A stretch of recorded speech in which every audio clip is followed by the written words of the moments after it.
afternoon, everyone. See lots of people joining. We appreciate that. I'll go ahead and get the intro started here while people continue to log in. Thanks for joining us today for Superior Health Quality Alliance Nursing Home Leadership Roundtable, where we continue our series, Turning Your Deficiencies into Efficiencies. And today is all about FTAGs related to sexual abuse, training, and reporting requirements. I'm Tabitha Meyer, a Quality Improvement Advisor with Superior Health Quality Alliance, and I'm accompanied today by a few of my colleagues, Constance, Margaret, and Miss Mikesha, who will be monitoring the chat and providing you with any of the links that we will reference, as well as our guest speakers today, Cheryl Hennon of the Office of Ombudsman for Long-Term Care in Minnesota, and retired Sergeant Chad Turkett. Right, Chad? Is that how you say it? Turcotte, close enough though. Thank you. So as a reminder, we host these 1-hour sessions on the second and fourth Wednesday of the month. The first half of the presentation is the content delivery, right? What our topic area is focused on, and the remaining time will be for Q&A, comments, sharing, any of that. The presentation link will be dropped into the chat in a moment. And we encourage you to surely unmute yourself if you'd like to speak up or ask questions during the presentation or during the Q&A time, or use that chat box to share comments, questions as you're able.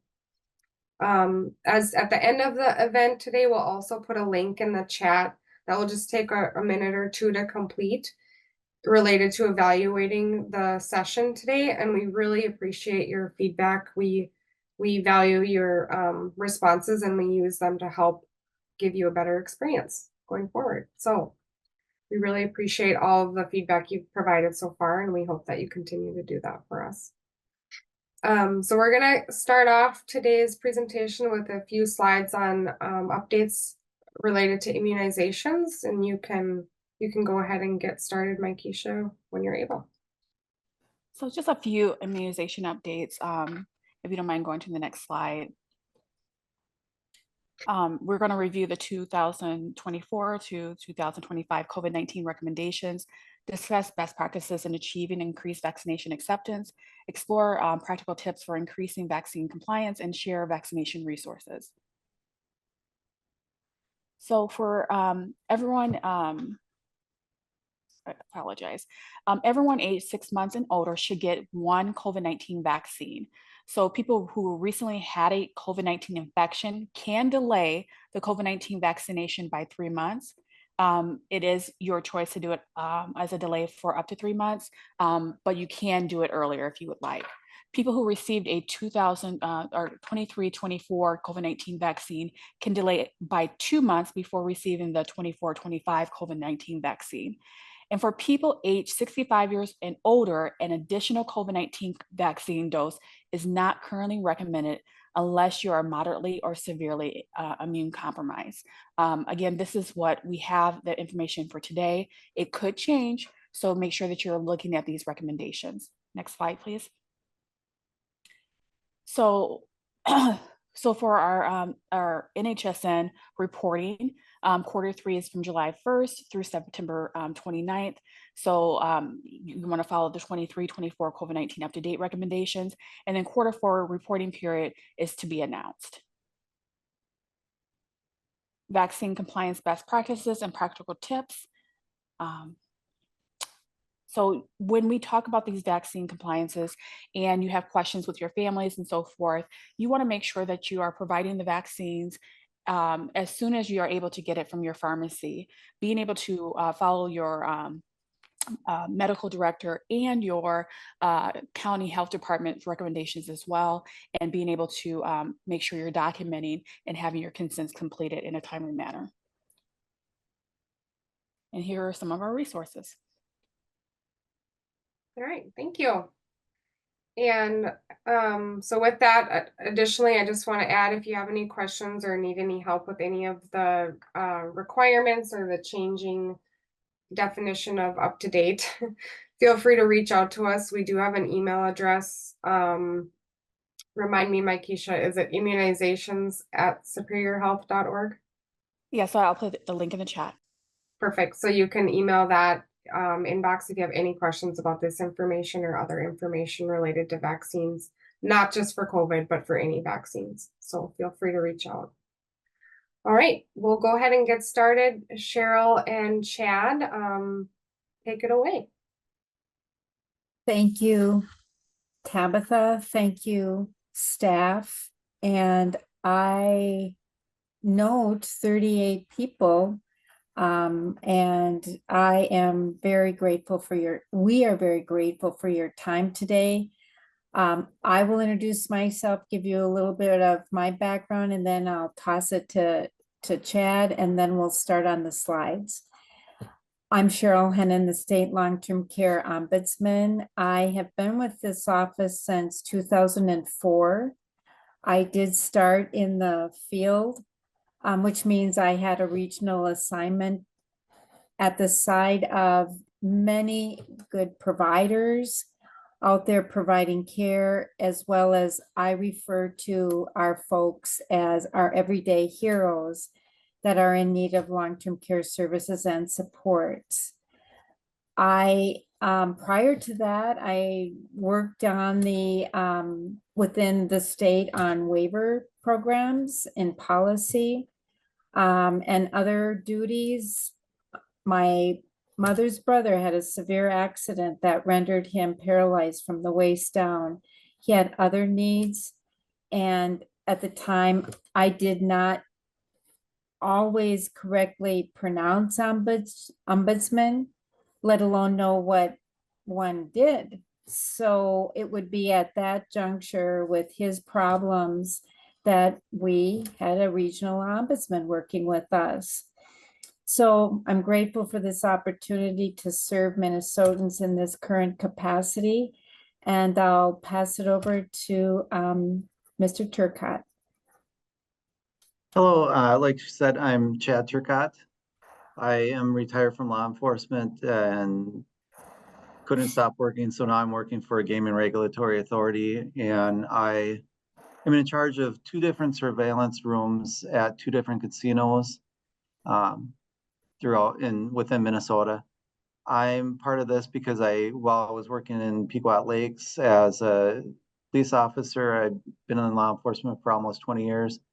I ended up in several investigations with elder abuse, ended up testifying in subcommittees at the state capitol regarding some of what I'd seen in efforts to make some proactive changes. I also was on the Crow Wing County Victim Services Board, as well as Crow Wing County Adult Protection Board, both of which I was president for a time period as well. I was probably active in it so much because my mother is also an ombudsman in Minnesota. And I don't know, she's been doing it for like 40 years or something like that, and trying to get her to retire. But so that's kind of how I come into a role here. Historically, incidences and involving people within facilities has not traditionally been viewed upon as law enforcement activities. And I'm hoping that it's more towards a trend where, there is a little more involvement and a little more networking and relationships with different entities to help provide better care and protect our elderly. So that's all I got right now. Thank you, Chad. Next slide, please. I also want to take time to thank all of you joining us today that are providers of service. It is, I'll just say, this is a time in our history that can be very challenging, but yet I know that there are very dedicated providers out there that every day show up and continue to do the right thing at the side of very important people that live within our communities. This topic is a sensitive topic. It's a topic that oftentimes is not talked about at length because, frankly, sexual abuse can be quite in the shadows, particularly when it comes to vulnerable adults. And it is not always thought that if you are in a licensed facility, that you could be sexually assaulted. In my work in the field out in the regions, I did represent a number, unfortunately, of vulnerable adults who were raped, sexually assaulted, male to female, male to male. Was my the people that I worked with, and I identify in that manner because it is not always noticed that this can happen to persons of the same gender. And so Chad said it well, we are very proud to introduce this training to you. We highly recommend, and you'll hear more about how to receive materials, that staff are trained in this particular area, and you may find that the video and the workbooks that go along with the materials are very, very informative and helpful. So our objectives today are to inform.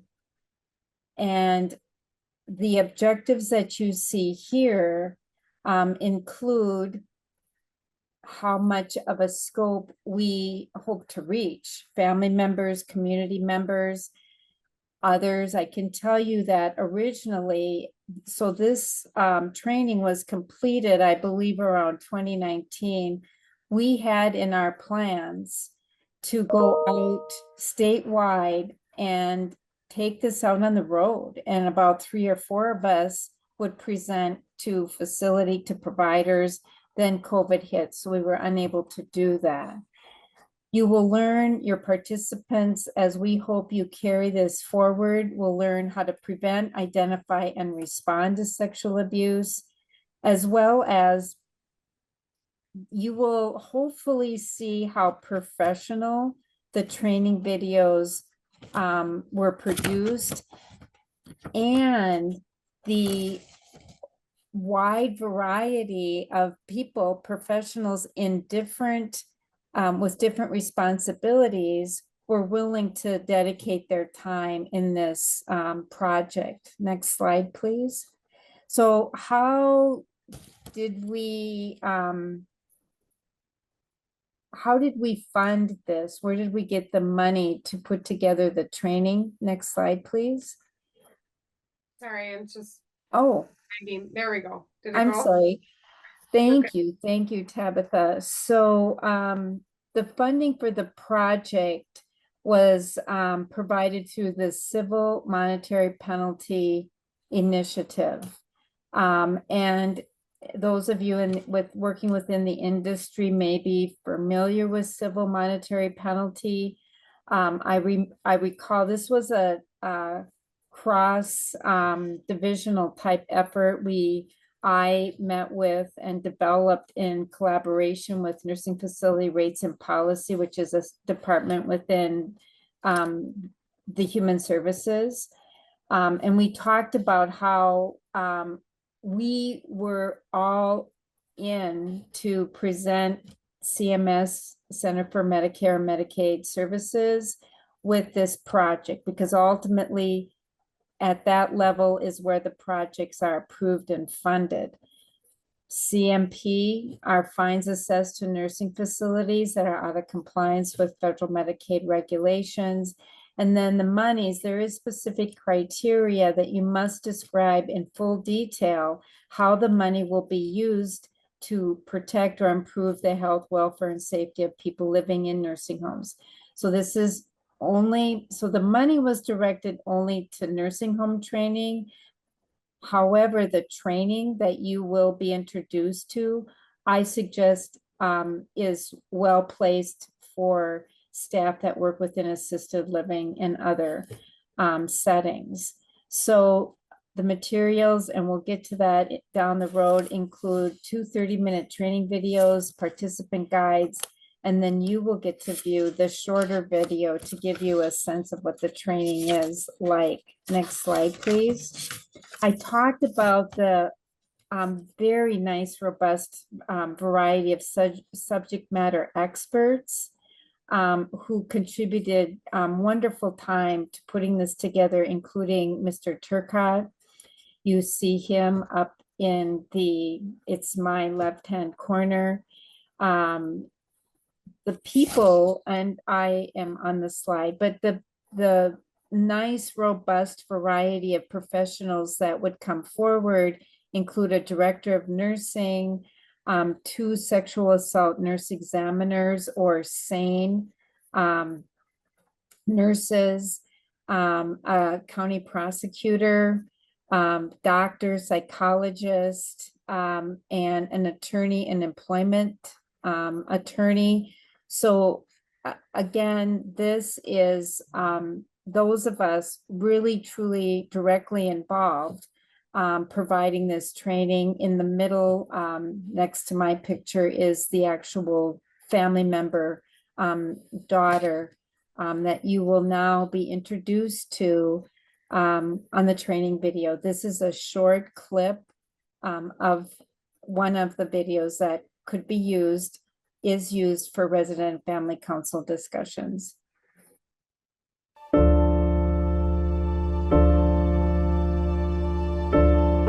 Hi, Mom. Hi, Mom.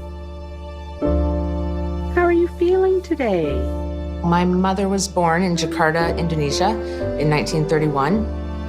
She remained there until 1942, ended up in various parts of Europe for a number of years. From there, she built a wonderful life here in the United States.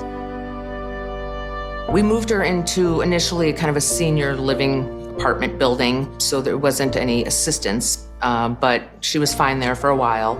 And then we noticed it was time that we probably needed to move her into a facility that had a little bit more help for elderly folks. On December 18th, 2014, I had gone to work as I normally would. I usually get to work around 6:30, and I just happened to be walking to my office, and I checked my cell phone and saw that I missed a phone call from the nursing home. They had tried to call me at 5:30 in the morning, and I'd missed that call. And so I called them back. You know, the first thought I had was, this isn't good. Why is a nursing home calling me at 5:30 in the morning? And because my mother had been in the nursing home for so many years, my first thought was that she passed. But when I called them back, I was connected immediately to a nurse who had told me that my mother had been sexually assaulted. You know, one thing that was horrible in the emergency room was watching her hooked up to an IV, and her Alzheimer's was far enough in progression that she couldn't swallow very well, so they couldn't give her any oral medication. So that was heartbreaking, watching her be stuck with pins and needles because, you know, at 83 years old, they wanted to make sure she didn't get a sexually transmitted disease. And after this event, we noticed that she was banging quite a bit on her private parts, trying to tell us something with, you know, tears rolling down her eyes. And the heartbreaking thing was that though she couldn't move a lot, I had seen that motion before. But it wasn't until we knew what had happened to her and that we knew that she had been raped that I kind of put 2 and 2 together and realized she could very well have been trying to tell me this for months. And so to have assured her that she'd been safe, that she'd be safe, only to have her raped. How do you ever forgive yourself as a child that you made that promise that she'd be safe and she wasn't? And my mom was always a very dignified woman and you know, such a wonderful, beautiful soul. And this event just stole any dignity she had left. It was just so inconceivable that somebody would do this to an 83-year-old woman who can't speak and can barely move. It's just not something you ever expect.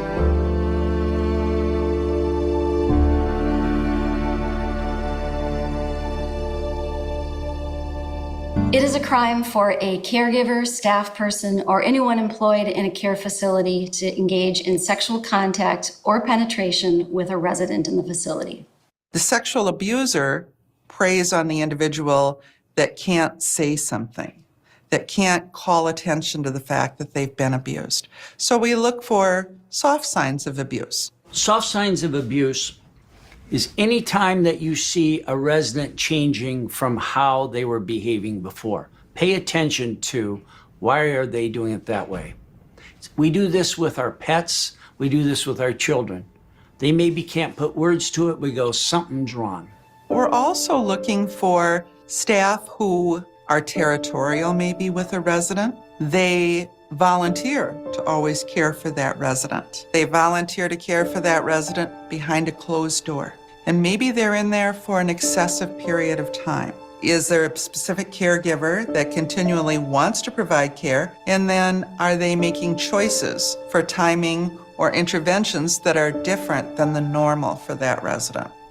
A particular case that comes to mind is where a caregiver was leaving the wing that he was assigned to and going to another wing of the facility and providing shaving services for this male victim in the middle of the night. That was a red flag to other people in the facility, and ultimately he was caught as someone who was sexually abusing that patient. For instance, if a staff member comes out of a room and they're adjusting their clothing, they're tying their pants, they're buttoning their shirt, any of those kind of things are clues that something has happened that shouldn't have happened.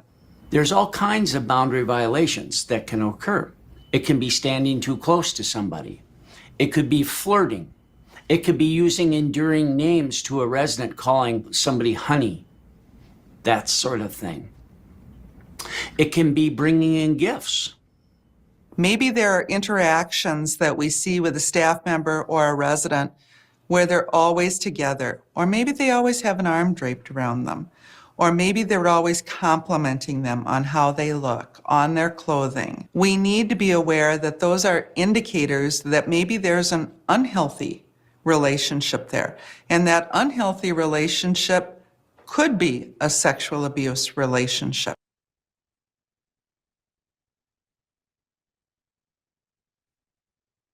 The Vulnerable Adult Act of Minnesota includes provisions that state if you are employed by a licensed provider, you are a mandated reporter. A mandated reporter must report any suspected abuse, neglect, or exploitation. It's the law. And there are penalties, possible criminal charges that can be brought against someone who had the responsibility to report but did not report. We start by believing victims, and it's up to law enforcement or whoever to do the investigation to say it's not true or that it didn't happen. But our role as advocates is always to believe victims. Do not assume that if you do not report, someone else will do the reporting, because someone else must have seen that happen. I would rather that I investigate 99 times and find out nothing happened than to miss that report where something really happened. Housekeeping may see something that doesn't look right. It doesn't matter where you are on the hierarchy, if you will, of a long-term care facility as an employee. If you see it, report it. Don't think that you have to prove something is wrong. You just have to have a suspicion. And then you follow up on your suspicion. That is going to provide safety for the patient as well as the institution. So if you really believe in caring about them, it's in your best interest to report that. It goes hand in hand. If you care about them, you want to report it so in that way they are protected. And that's our main goal. By doing the MARC report, notifying law enforcement, you are protecting them.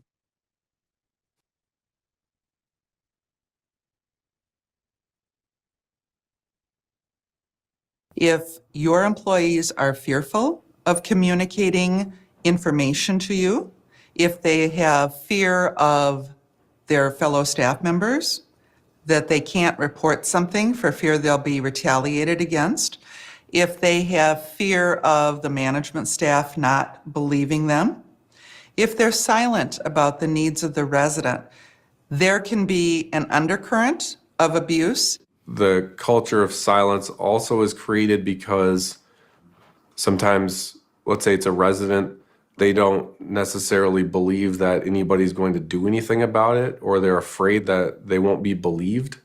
Address the culture of silence by empowering employees, first of all, to feel comfortable reporting to people who can get something done about situations. If you can operate every day, I am the guardian, I am the voice, I am the eyes and the ears for all of the 100 residents in my building. If every staff took that motto and lived it every day, we would have much fewer instances of abuse, neglect, or sexual exploitation.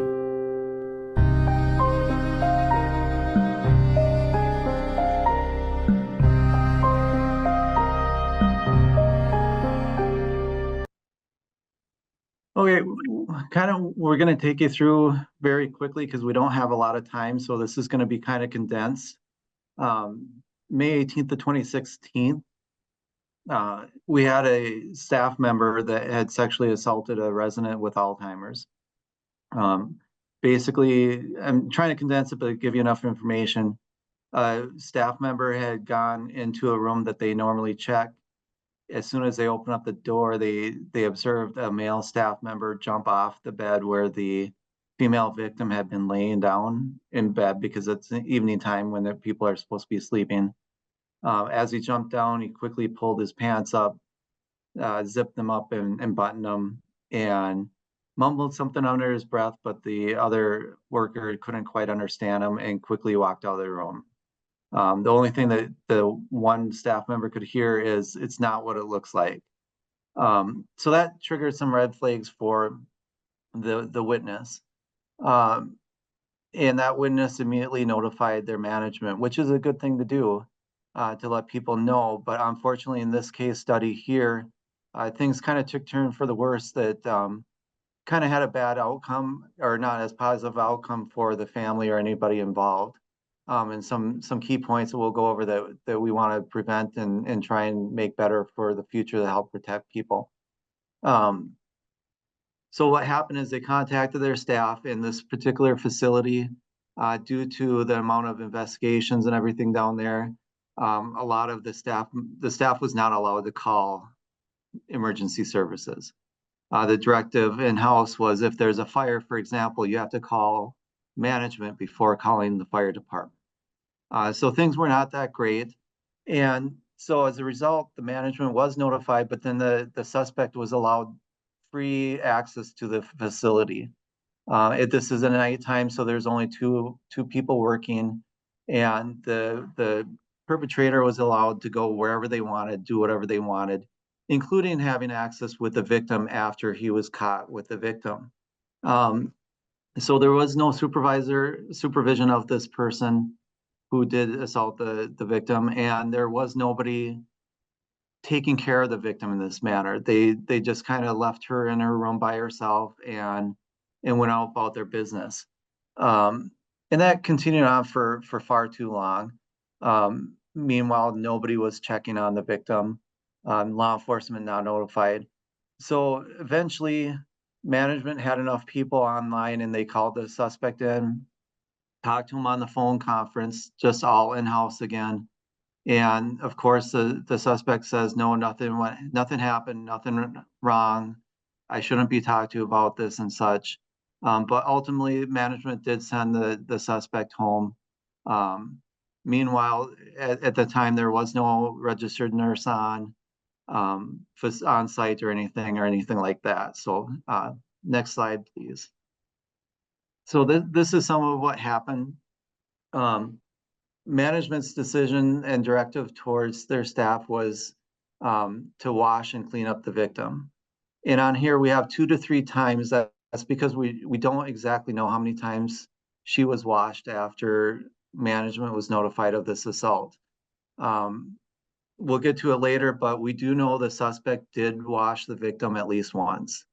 Staff members, they did have another one from another facility to come to help. Each of them washed and cleaned up the victim at least once, one of them possibly twice. And I should note that, you know, the one staff member that did walk in and witness this, she was very shook up. She really did care about the resident. And she did mean to do well by helping clean and stuff. She did care for the person, but they weren't looking at the big picture and everything here. In addition to cleaning and washing her, they did wash the nightgown, change it into a different night attire, and then also wash the bedding.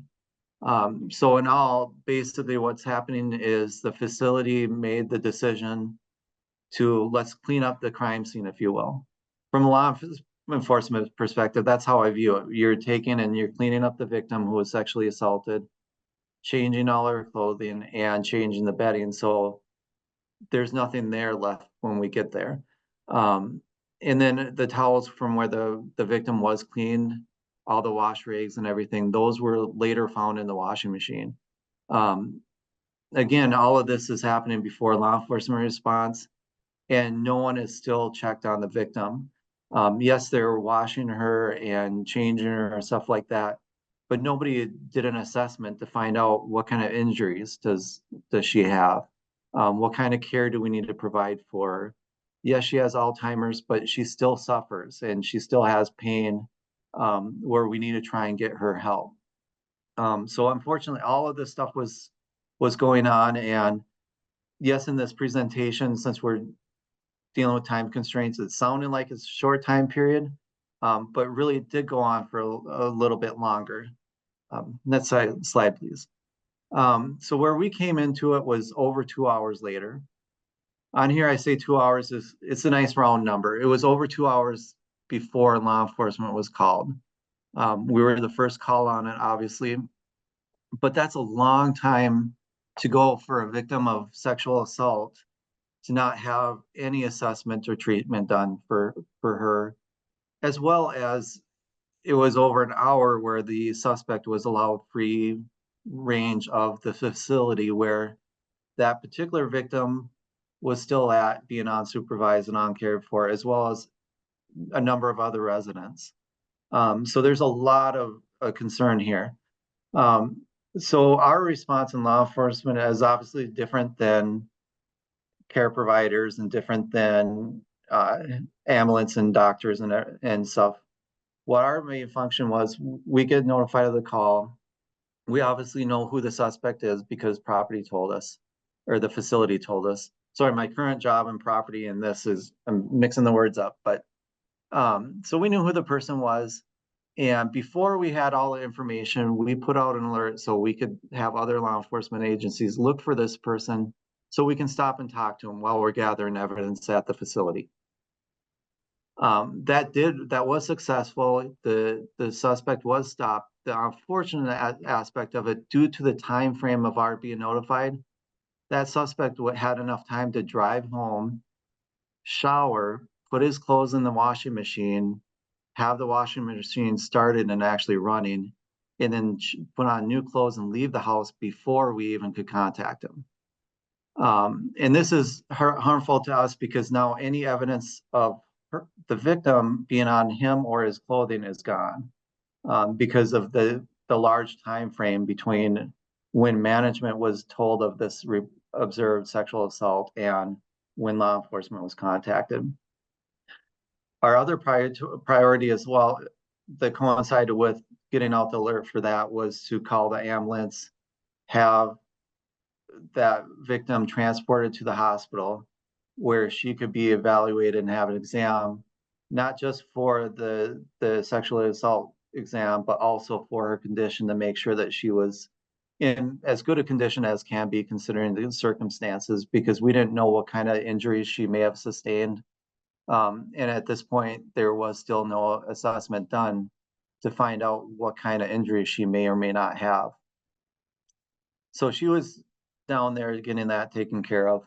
But again, with our time frame, it was still at least 3 hours before she could be assessed and checked for injuries and everything else, which is a long time after knowing that this assault had occurred. Another roadblock we had is the facility was not forthcoming with information. Like I mentioned before, it wasn't our first time dealing with them. And I don't want to make it sound like all facilities are bad, because they're not. We had excellent working relationships with many facilities where part of my role as adult protection, they may say, hey, we're having this issue or this concern. And we work together as a group and pull in different people to help resolve and come up with solutions to help people. But this particular facility, they would not provide us with information. They were very reluctant to and would give evasive answers. And that is a large part also of what results in the ultimate case outcome when this particular case went to court. So what we did do, though, is collected whatever evidence we could. Even though the items had gone in the washing machine and some washed, others were still in there, we still collected everything we possibly could and submitted those to the Minnesota Bureau of Criminal Apprehension, which in Minnesota is the place that does all of our testing for DNA and everything else. A few days later, I went back with the regional ombudsman for long-term care and community services to obtain a DNA sample from the victim. While we did have the sexual assault kit and everything else completed at the hospital, for charging and investigation purposes, we needed a saliva swab from the victim. And this is also where the relationships with different groups come into play, where it was much easier having the victim's ombudsman there with me, helping explain and talking through, this is what's going on, this is why we're here, to help minimize that hardship and trauma to the victim even more so by having some police officer coming in the room and trying to do this or that, and they're not sure what's going on. But we were able to get that, and a lot of the staff was very helpful in helping us facilitate these things and everything else. We also ended up getting DNA sample from the suspect or perpetrator in this case. That just took a lot longer because obviously he was not willing to cooperate, if you will, since he was the suspect and there was an eyewitness. It wasn't until August, which is actually in Minnesota a pretty quick turnaround, to where DNA did test positive, showing that the suspect's DNA was on the victim on the sexual assault kit. So that even though the victim was cleaned, we still were able to find a DNA from him on the victim. So while they did wash the victim multiple times in the duration, even if a staff member does wash the victim up right away, we still want to get that person in for a physical exam as well as a sexual assault exam as soon as possible. Because even with washing, there still is potential for evidence to be on that person. So we want to move forward with that. So in December 2017, the perpetrator did plead guilty to one felony count and 5 other felonies were dismissed. Ultimately sentenced to 1 year in jail and 10 years probation. And obviously, this day and age, he did not sit a full year in jail. And you're looking at this, and this is a very summarized case study here today. That's a very, very short time for somebody who sexually assaulted a defenseless woman who had Alzheimer's and couldn't speak up for herself. And most likely was not the first time he sexually assaulted somebody. So really quick rundown, a couple things that impacted the court process to where it was such a small sentence was it took over 2 hours for law enforcement to be notified. Over 3 hours for the victim's health, wellness, and sexual assault exam to be performed. The amount of physical evidence that had been tampered with, washed, moved. We talked about the wash rigs for washing her nightgown, the bedding, the suspect's clothes had been changed and everything else. And then the other part that also hindered it, which is not on the slide, is the facility said that to law enforcement as well as other entities and the county attorney's office that the victim had no next of kin. So there wasn't that other additional voice to speak out for this victim. And it wasn't until the day before the trial that we were able to identify that the victim did have a son that actually lived only miles from the facility, who did visit the victim on a weekly or at least once or twice a week basis. And the son did not know that any of this had happened either. So the son didn't know until I contacted the ombudsman, and they contacted the county attorney's office, who contacted the son. So there's a lot of things in this case that really hindered the criminal side of this, and that would have tremendous repercussions if he was not found guilty, because during this process, he was able to get another job at another facility in Minnesota. As soon as we were aware of that, we took the steps so that that way he would not be able to work there because of the safety concern for other people. Next slide, please. The reporting, and this is going to be different for the other states, but in Minnesota, we have the MARC report, and mandated reporters are reported to report sexual abuse as well as other crimes or abuse against adults to the MARC Center, which can be either web form or a telephone call. In Minnesota, reporters are employed by a licensed facility, and they may also report within house. That's okay in Minnesota, but also they can report dual. So if they have to report up their chain of command, that's fine. I would recommend that they report on the MARC as well, individually. It doesn't hurt to have two reports, plus you have that one contact saying what they observed, as opposed to a game of telephone, this is what happened. And then also the MARC does have provisions in it where the reporter is protected from retaliation from the facility, as long as they're making a good faith report to them. So that there's, in many of my investigations, there has been concern from staff about reporting. And again, I want to caveat this, that's with this one particular facility. Other facilities within that I've worked with, their staff has had no concerns making MARC reports.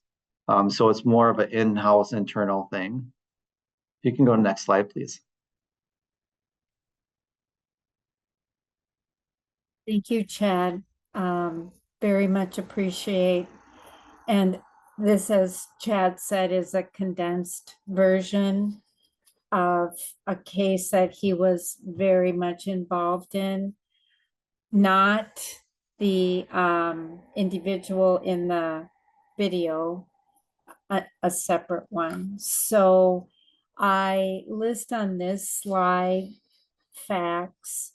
For the sake of time, I'll focus on there were over 16,000 complaints of sexual abuse in nursing homes between 2000 and 2017. So understand that date span is well into our past. But at that time, according to the Administration for Community Living, this means that every day more than 2 people in nursing homes are sexually abused, which I sadly offer has increased. And I focus also in some of the percentages talk about, such as 83% of the victims are in institutional care or in long-term care settings, could also be in hospitals. I represented a client who this happened while hospitalized. So there's no known boundaries, correct? 67% of elder sexual abusers are members of the family, and 76% of elder sexual abuse victims have had their incident witnessed by another. So all of the facts are important. There are many more. I do give you my reference, Nursing Home Abuse Center. Next slide, please. Cheryl, is that just for the state of Minnesota, or is that for the nation? That's country. Yep. Thank you, Tabitha, for clarifying that. That's a national, these are national facts. So Chad mentioned that a regional ombudsman did assist in the case that he presented today. And what happens is, and even in my experience as a regional ombudsman, chances are great that we or the resident may know who we are from previous stopping in, saying hello, possibly other complaints. But also we could be the first person that they confide in as being assaulted. And our role then describes the fact that we've possibly more than likely built a trusting relationship with this individual, which is what happened in the case that Chad is speaking about. My employee knew this woman, and she did, because of that trust, she was able to be at her side, helping make sure things were, that the resident was calm to the extent that one could be, or felt safe. I will say that in this, as Chad explained, at that time, there was no identification of a family member. You learn later that yes, the woman had a son, but our regional ombudsman did go with to the hospital to assist. And again, it's being a person at the side of someone to provide comfort, security, and trust. Next slide, please. So let's get to the resources part. On this slide, you see two links. One of them, the first one, is to get to our website. If you've never visited our website, I gladly welcome you to do so. Once on the website, you will find the link to the video you saw, as well as the videos designed for staff and the materials. And as you see here, David Hill, he is a supervisor now in nursing facility rates and policy. At the time that this video was produced, he was working for me. He was in our office. And so we have materials here. You do not need to make them or print them or copy them. I should say copy them. We have materials for you. And all you need to do is contact David, he goes by Dave, at the email address, and he will mail the materials you need directly to you. So we're very excited that we want to see this expand and training offered in as many locations as possible. Next slide, please. So I wanted to just cap with what are the materials. They're the materials, again, as I've talked about this slide, the slide to the left offers the part one. There's a part one and a part two for training staff. And then on the other side of the screen is the guide that can be it is used by facilities, but we have specific guides to be used for the councils, resident family councils, which are different. They're a little less materials, but I assure you, although if once you do achieve your materials, if some of it doesn't quite make some sense as to how you would train on this, because it's like you could be like a trainer as well. You contact Dave, because the materials should be designed to for anyone to walk through and provide the training to staff or councils. So with that, we've reached the end of our slide. Next slide is my name, my email address, and Chad's information. Tabitha, we might be at the point for questions. Yeah, we can certainly open that up. There was one question in the chat from Margaret. She said, did the facility that Chad was referring to, did they face fines and charges for being uncooperative in attempting to cover up the crime? No, they did not, unfortunately. This case was added to several of my other cases I was working on at the same time frame, really over a course of 2 years involving several different residents. They all got, many of them, the Office of Health Facility Complaints did issue fines for, and penalties associated with them. There's a long history with their license. Can't think of the right word for it, but their license within the state of Minnesota due to some of the violations. This case, along with several of my others, I want to say 9 others, were all forwarded to the state attorney general for an investigation regarding RICO, which RICO is the Organized Crime Act, and they proceeded forward in that case. So this particular one, no, but the totality of all the other cases that I had worked in this particular facility, the state took an approach against the facility as organized criminal activity. So Yeah, so just to reiterate, what you're saying is that this was not a single case from this facility. This facility actually had a pattern or had multiple cases against them. yes, this was the only sexual assault case that I looked into during this time frame. The others were primarily surrounding the care provided to residents and the suspicious nature and the care surrounding the deaths of 8 different residents within about a year time frame. Okay, thank you for clarifying.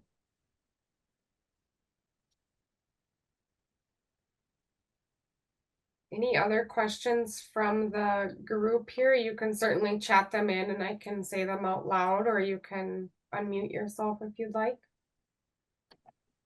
There was a lot of details related to some of the missteps that the, for lack of a better word, that this facility took related to this resident and not protecting the resident.